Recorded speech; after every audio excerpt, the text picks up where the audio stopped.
Mattel's DC Universe Classics Manhunter robot action figure on today's episode.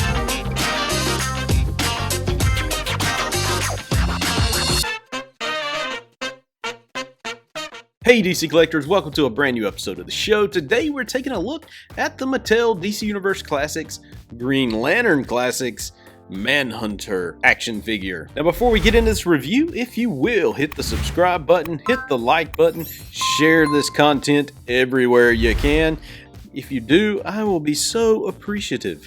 Now, let's get on with this review. Like always, what we're going to do first is take a look at the package. As you can see, just a nice window look into the actual figure that we're getting, the Manhunter, the first villain for the Green Lanterns. Back of the box is always something special with the DC Universe Classics lines. You get this cool biography, a cool bit of statistics about the figure, as well as other figures in this wave. Now, I think we've already reviewed a few of these. We've reviewed Mongol, Low and Mash, and now we have the Manhunter, so, 3 more to go and we can build our kilo!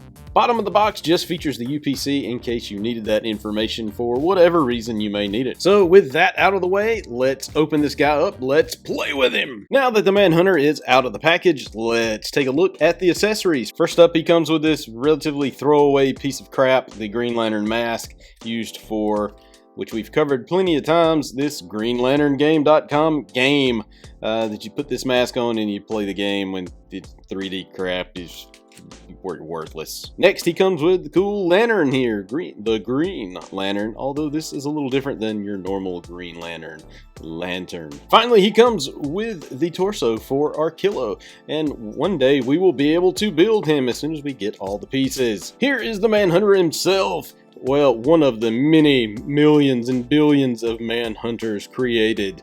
So this is like an army builder if you wanted to, because he is a Manhunter. Really cool action figure. Paint job is impeccable on this particular figure. I love the paint job. There's nothing really out of the ordinary, except for there is this bit of dirt. That's some grime on his head that is coming off, so maybe just being in the package too long. I like the bright blues that they used on this figure. It's got like a metallic blue to it and metallic greens. I love how the green just pops off of that metallic blues. Really loving that. Love the whole Manhunter design, the whole idea behind the Manhunters, how they were technically the first guardians of the universe, and then they went kind of haywire there, and that's why the Green Lantern Corps was formed. So pretty cool action figure altogether. Let's take a look at the articulation on this guy. His head can turn all the way around. It's on a ball joint, not much movement. Go up that high. He does have bicep, he has bicep swivel, as you can see. Arm can go all the way around. There is some bend at the elbow, but these big gauntlets really keep him from bending too much. His wrists do turn all the way around. He's got decent, let's move his arm back. There you go.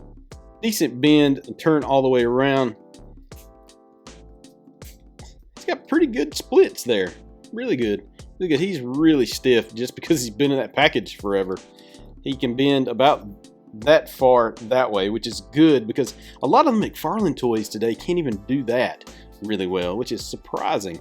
He's got thigh swivel or something, whatever you call that. It's right above the knee. It's not really, to me, thigh is right here, but oh well. He does have double jointed knees, which is really, really cool for this. And of course, he has ankle articulation just forward and backwards.